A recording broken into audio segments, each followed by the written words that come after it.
Okay, in this video, I'm going to be reviewing the Landscapes End of Unit test, giving you some ideas about how you should have approached answering the questions, and showing you some common errors that students made or typically make when answering these questions. And hopefully, if you encounter these questions or similar questions, you won't make those mistakes. So the first question is the very first question you will see in a National 5 exam, and it's where you need to use your map skills to identify physical features on a map. Now, those features will either be glacial landscape features like the Corrie, the Arête, the Pyramidal Peak, or they might be coastal. In this assessment, they happen to be glacial. Now, the most common ones to identify, and this is my top tip, is always to find your Corrie, your Pyramidal Peak, and your Arête, and they're normally always in the same area of the map. So let's have a little look at that, as well as some of the common errors made in this assessment. Right, there was one very obvious cluster of Corries, Arêtes, and Pyramidal Peaks, and it was in the top left-hand corner of your map up here. We can see two very obvious Corries by the tarns that you can find in them. So giving a six-figure grid reference for that location or that location and saying it was a Corrie would have got you that mark. The Pyramidal Peaks, there's quite a few of them. There's one here, that's the summit with an arête leading up either side. Here's another one. There's a summit of 749 meters with an arête here and here. There's another one here. And then the most obvious one is this one here, and we've got the triangulation pillar. And I've just pointed out the fact that this symbol here indicates that these are arêtes leading to those summits. So if you had said the arête and given a six-figure grid reference for anywhere along here, Pyramidal Peak, this six-figure grid reference for this location, and this one as a Corrie, you'd have got 3 of your 4 marks available, and you'd have got them very quickly. Now, if we just look a bit further south, we find a U-shaped valley working its way across down the map. So how do we know this is a U-shaped valley? Because we can see that there is a misfit stream traveling down the base of it. Most importantly, we can see that the bottom is flat. There's about 300-400 meters of flat land indicating the valley floor, but the sides are very steep. Okay. Now, in the assessment, a number of students, quite a high number of students, mistook this for a U-shaped valley. Now, there is no flat valley floor here. There's a tiny valley floor, but it's not very wide. So this is clearly not a U-shaped valley. It's just not wide enough, nor has this got a U-shaped valley in it. So whilst, yes, it has a stream and it has steep sides, there is no wide, flat, bottomed valley floor.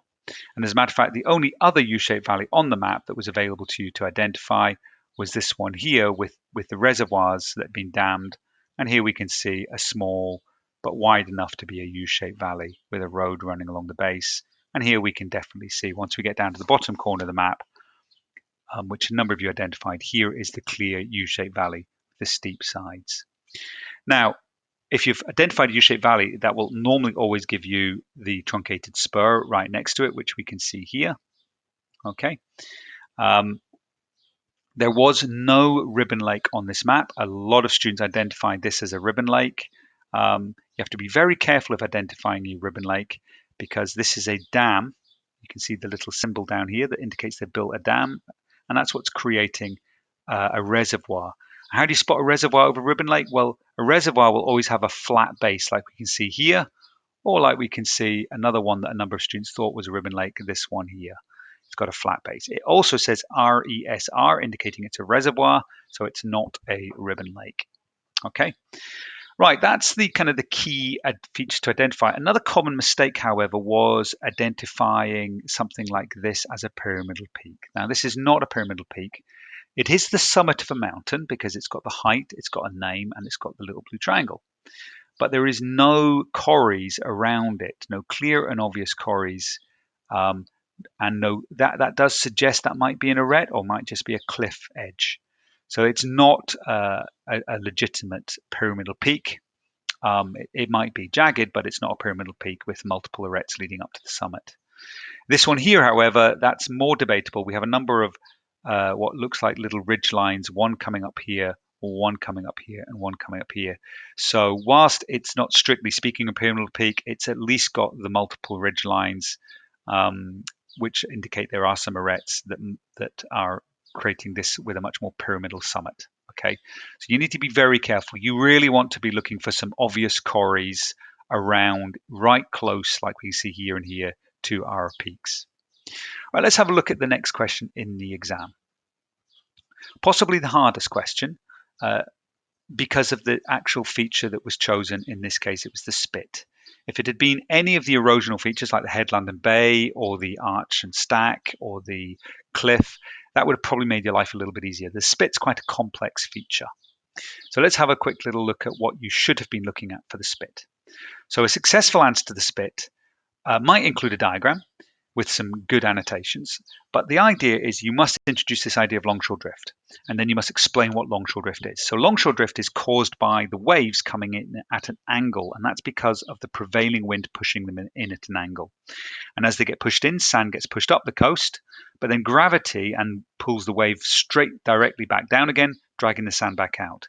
But then the next wave comes in and pushes the sand back in at an angle, and so over time, the sand is zigzagging along the coast. Next key part of your answer is when the coast changes direction, for example, at the end of a headland, the sand will keep moving outwards, forming the spit.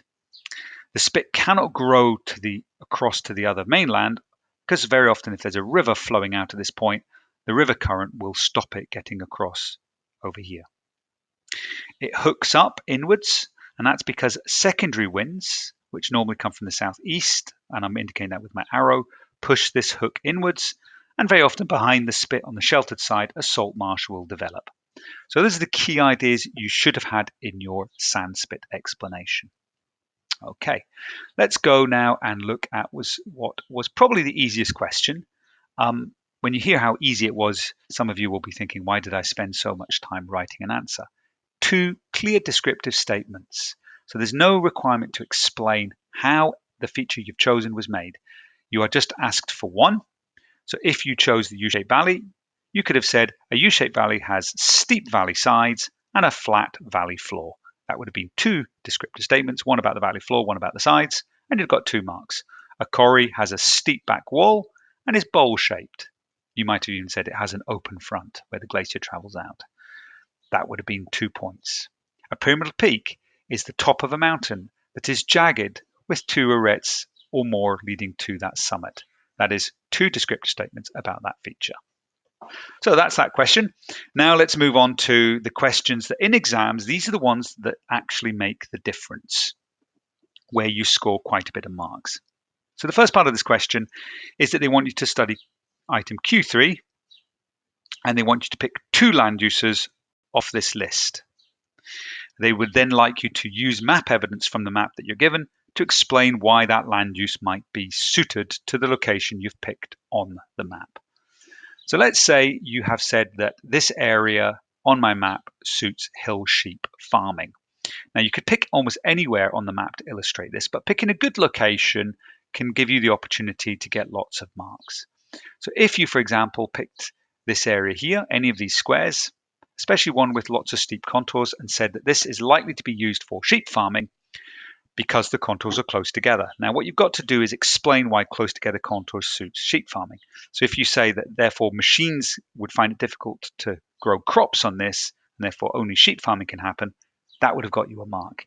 If you said the land was 734 meters above sea level, therefore it's high up, windy and cold, and sheep are adapted to surviving there, but not crops, then that would have got you a mark. If you'd said that nearby we have the A470, and therefore farmers can easily access this location if they need to bring their sheep off the hills, that would have got you a mark. Second key thing is you might have picked wind energy, for example, and said that wind energy is suited to, and it really depends where you pick. Now, the best kind of place would be, once again, maybe this grid square, a high up location. Now, you might have said it's high up, therefore we'll receive strong winds, and that makes it a suitable location. There's also nothing sheltering it because it's on the summit, therefore it can get wind from all directions. That's actually a separate point. You might have said that it's not near any settlements and therefore there's going to be no conflict about building it in this location. You might have said that there is a road nearby which would give the builders of the wind farm easy access to putting it up there. Now, just to be very careful though, I've already mentioned a road giving a farmer easy access. And if you'd said a road also gives the people that build the wind farm easy access, it's actually the same point. You're talking about the road and access. So if you had that in the same answer, you wouldn't get 2 marks. So when you're doing these questions where you're being asked to identify 2 different things, make sure you don't repeat a point for the two different things because you won't get 2 marks. And a number of students did that. A number of you also mentioned more than 2 land uses, and in that situation, only the best 2 can be marked. If you don't give map evidence to support your points, you also can't get marks. And map evidence, by the way, guys, normally should be 6-figure grid references at National 5. It's not really acceptable to be using 4-figure grid references. Right, the final question. For a named area you've studied, explain in detail ways in which 2 different land uses may be in conflict with each other. Now, the first thing in your answer is you must name an area. So your answer must start with in Loch Lomond and the Trossachs. Second thing is 2 different land uses being in conflict. So you go back to this list and you pick 2. As a matter of fact, it doesn't have to even be from this list because the question doesn't say it has to be from this list, but that list is certainly there to help you. And so, for example, you might have said how farming might be in conflict with recreation and tourism. Once you've picked your 2 land uses, let's, for example, say farming and recreation and tourism, your whole answer must refer to that. You can't keep jumping around different combinations to give different conflicts. It must stick to the ones that you've picked. Therefore, you need to know 5 things. So, for example, you might say farmers when they're walking across, walkers who would be engaged in recreation, they'd be tourists, when walking across farmers' land might leave gates open, which means sheep can escape. Now, that is not enough because that's not explaining in detail. That's actually just describing that gates are left open and sheep can escape. What you've got to do is explain why that is a conflict. So you could say that that would take the farmer time to gather their sheep back in, which would cost them money. Now, that's why there would be a conflict. If you said that dog walkers leave their dogs off the leash, which could kill sheep, what you've got to then say is that this would cost the farmer money. You might talk about footpath erosion as walkers walk across the land, farmer's land. Now, why would that create a conflict? Because it's the farmer's land and he would be responsible for therefore repairing that and maintaining it, which is going to take him time and money again. So always, every point, explain it. Now, a number of students were telling me about the conflict, but weren't fully explaining why it would therefore cause conflict between the 2 land users. This is a very common exam question, so you should make sure you've learned. We studied 3 different combinations of conflict, so 3 different groupings. We've also visited Loch Lomond and the Trossachs, so you should have quite a rich knowledge on how to approach this question. Right, that's all the feedback for the end of topic assessment for the landscapes. You'll have this video available to you at any point in the future, so you might want to come back to it and watch it again and use it in revision for prelim exams or final exams.